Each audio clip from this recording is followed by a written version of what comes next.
Okay, underneath that is Knight of Cups. Interestingly enough, the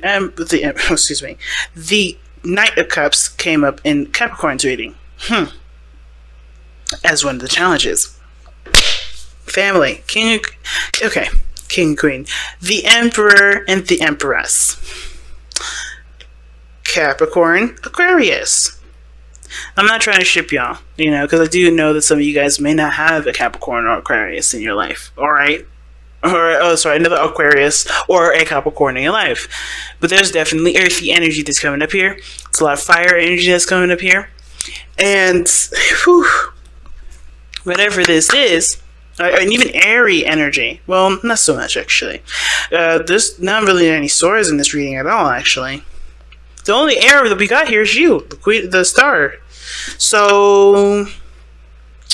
family. And this could be someone totally different. It doesn't have to be someone old and new, Knight of Cups, someone that's coming, back into your life with a cup of love wanting to offer to you. It doesn't necessarily have to be that person, okay?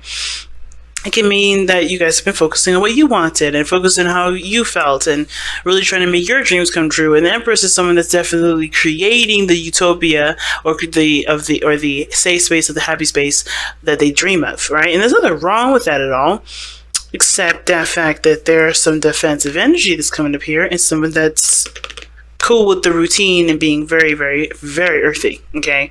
All earth energy here, and then this is like a mixed bag on this side. So, but the Emperor and the Empress energy coming up in here does talk about a divine masculine and a divine feminine, and you could be a lesbian or a gay couple and still have divine masculine and divine feminine qualities in your relationship. They're energies, not specific statements of sex or gender, okay? So that being said, let's go ahead and jump right into it, right? The first card that we're looking at here is the Nine of Wands. Please be sure to pick the side that resonates with you guys the most. But this person is already thinking of this relationship as, I need to protect myself, this is too dangerous. Or a little bit of, I do want this, but at the same time, I'm not quite sure. Nine of Wands also can indicate, too, that this person is not willing to back down. This person is not willing to give up on a relationship. Even though they're exhausted, they feel like they've beaten down to the ground, and they've taken a good couple swings. This person is still hanging in there. But they've also put the guard up to kind of protect them from being beat down. But that also, protection is also a prevention, okay? Sometimes we can protect things, and sometimes we prevent things. And a lot of the times, protection is prevention. And unfortunately, this person is not necessarily open to things as much as they seem, even though they're not willing to give up on something. There's a really weird grid. There's not a grid, but a little weird placement in that. In the very middle, like they're blocking themselves off as to what they want because they've been through so much already.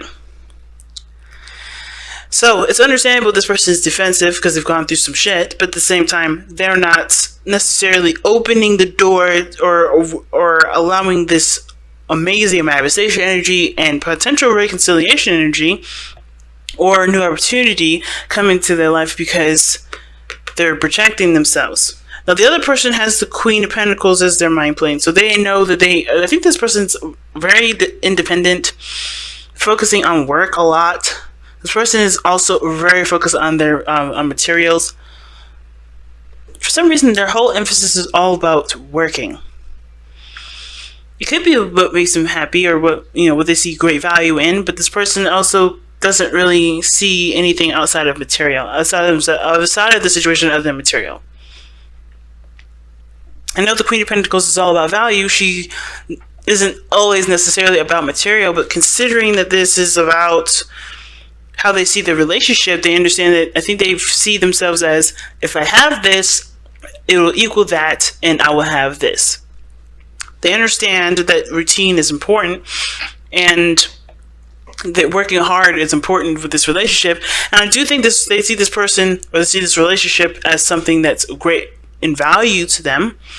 But I have this feeling that they also I think they kind of equate that value to being at a certain point, being at a certain point financially, or so on, right? So, That being said, this person is presenting themselves as the Two of Pentacles. Now, the Two of Pentacles, to me, is someone that's juggling two different things, keeping the balance of a situation, looking at the practical side of things instead of the emotional side when it comes to making a decision about whether or not they're willing to pursue something, put their hard work and effort into it. If it's enough of, if that value of whatever these options are, the options that they have are, whatever they're juggling, whichever these, Pentacles values are, right? Which one is worth going after? And well, again, with this person seeing that this relationship is something of great in value, I think they're having a hard time figuring out or having a hard time, pursuing any of these options here, because even though both have great value, they don't really know which one means more to them, because they're not looking at how they feel or what they want. It's like having an opportunity to go to college and being in an amazing relationship that can, that can span lifetimes. Both, I think this person wants both of those things, but which one means more to them in this moment to go ahead and go after those things? Because this person would typically be the long-term thinker, someone that kind of sees the future or lives in the future. They try to prepare and get everything set for whatever it is that they're trying to reach to, instead of working on what they have now and building something in the moment so that way they can have that future. This person, to me, with the Queen of Pentacles, is a future chaser, right? This person's a future denier at this moment. Future chaser, future denier. And the reason why they're pretty much the same is because this person, while they're chasing the future, is always going to be way farther than they always anticipate it to be. Because they're always doing something, they're doing it from a front to back view instead of from, back to front or whatever, right? They're always doing something for the later instead of doing something for the now. So they're always going to be setting themselves backwards as they're putting themselves forward. And this person is not necessarily inclined to, to embrace the future, because they're too busy worrying about what happened before and what they're not willing to tolerate now. It's really interesting. But neither one direction is wrong or incorrect, but I feel like it's not doing them the service that they want, because obviously this person has something that they want. Like I said before, Aquarius, you already know what you want already. They already know what they want. They already know what their star is, but they're denying that very thing because they're exhausted. They've been through so much shit. They don't want to go through that again. Now, this person, again, is a future tracer. They're looking at, how is this going to translate to my future? How is this going to improve in my value? And instead of looking at what they want, they're thinking of everything in a very practical sense. And I do believe that maybe it may have been because they missed an opportunity in the past, and they don't want to pass up on the opportunity because they weren't aware of its value. But they're not doing again what they should have done in the very beginning, which is no longer looking at the situation as, what do I need to do now, or looking at the situation from a very practical standpoint. They have to look at what they, because everything was taken care of here, period. They had to retract and look within themselves. It's the same situation. They have to look at how this person has to look at how they feel before they can make a decision of whether or not this is something worth pursuing or not. Because you can have a penny or you can have a nickel, but they're both coins. It's all depending on whether or not you feel like this thing is worth the time that, or whatever, right? I know it's horrible to use money as, in that analogy, to kind of explain myself, but let's just think about it, if money didn't have any value and we did have a nickel and a penny, which one would you choose? Which one would you like? Would you rather carry around a thicker, heavier penny, or would you rather have, a lighter, smaller penny that has less? Like, it's all depending on what you favor the most. It's not necessarily exactly like the analogy, because money definitely has a value system. And, of course, we do want the most out of that ladder most of the time. But if we take a situation as like a concept as simple as that and twist it just a little bit to kind of understand where we are, it does kind of help make sense of the situation. Hopefully. Because really what this person is doing is like, okay, college or relationship. Both of those things mean something to that person, but how much? And what does that person want first? What does this person want? And that kind of decision making is what's keeping this situation from not moving forward, because they both mean something of great value to this person, but they're not pursuing it because they don't know how they feel What they feel the most about it. 'Cause some people would choose family over education. Some people would choose owning a business over having a family. It all depends on what this person's value system is for themselves anyway. Okay? So it's a very interesting concept for this whole thing. And the reason, like I said, the reason why this person is coming up with the Two of Pentacles and the Queen of Pentacles in their mind plane is to do with the Seven of Pentacles. They're not sure of what of the situation being either worthy of work, or they're not sure of what of either what to do, or if this is something they want to pursue. They put a lot of work and value and effort into it, but they still don't know if it's something they want to continue to grow, because they're not where they want to be.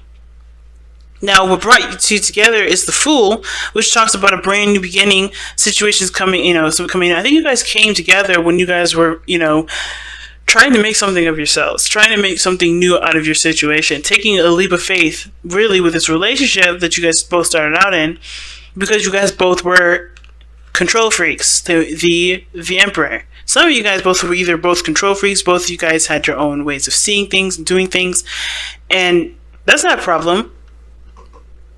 But the ego did get in the way, because the Emperor is the challenge. Somebody's ego is definitely in the way. Their way or the highway. Someone's stubborn. The stubbornness from both of you guys is the reason why you guys are either not together or there's issues in the relationship. Stubbornness. And I don't think that there isn't much of a workaround regarding stubbornness other than the Empress, which is someone that is passionate and nurturing and patient. The underlying energy is being more receptive to love and more flexible versus the Emperor, who's rigid and stiff. We need that fixed energy, but we also need that compassionate, loving, flexible energy that the Empress can provide. But everybody's here being all tough and this is my way of the highway. Nobody has any sort of loving, emotionally flexible energy here. Nobody's able to provide that sense of ease that the Emperor needs to be able to soften his opinions. Okay? Everybody's too busy being the alpha. Who's going to be the... I don't want to say omega, but the omega of the situation. There's nothing wrong with having two alphas, but one has to learn or has to be okay with giving birth or being the person that's being taken care of or loved on and being emotionally open and being vulnerable. Both sides may have to be vulnerable to a certain extent. This person's got a structure they don't want to break, but they're not happy with it. This person is tired of being where they are, but they also don't want to give up on the potential of great happiness.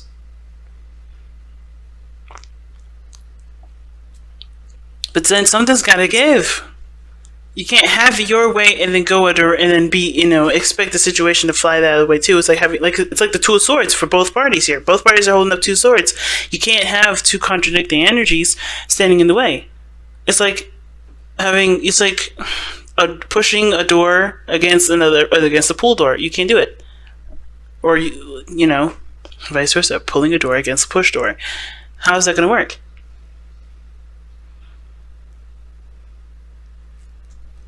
It's just too much. It's like, or having two positives. Think of a magnet having two positives going against each other, or two negatives. It's going to repel. It's not going to do anything.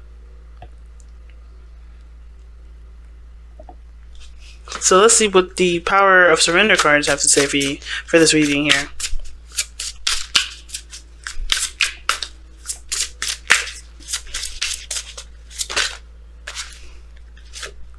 Oh my goodness.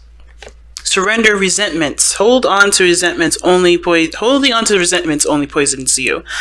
Try to forgive others for their shortcomings and keep moving forward toward positive situations in your life. Holy smokes. Okay. And that kind of explains a lot with this Nine of Wands person, and even with the Queen of Pentacles person. If everybody's doing their own thing, being independent because they only trust themselves to handle it, and because they don't believe that being vulnerable gets them anywhere, that's part of the reason. The ego is the problem because nobody can trust other people to do what they believe they can do themselves better than someone else. Or they have put their trust in someone in the past and that's fallen through. But in order for you to receive more, in order for you to have more, you have to be in a place of vulnerability, which is being open, being emotionally open. Queen, like we saw earlier, right? The High Priestess and the Queen of Swords, those are two contradicting energies. The Queen of Swords is not quite open to things. She'll listen to you, but if she don't like it, she'll cut you off in a heartbeat. The Queen of the High Priestess, in my opinion, she's open to all things. Just know if this works or if this not works. A message is a message is a message. She'll receive what she will receive. The Queen of Swords, she's like, well, I'm sifting through. I'm filtering the situation. She's not quite as open. She will cut while the High Priestess will just do nothing. That is filtering what you receive, but you know you have to be vulnerable to receive what you want. It's really weird. It's understandable. Because if you've been beaten down, or if you have had situations with stability, you're not going to necessarily be too apt to either open your door up to have someone else come in and shake all that stability up. And you're not going to be too amped about somebody coming in and wreaking havoc in your working situation that you've built for yourself.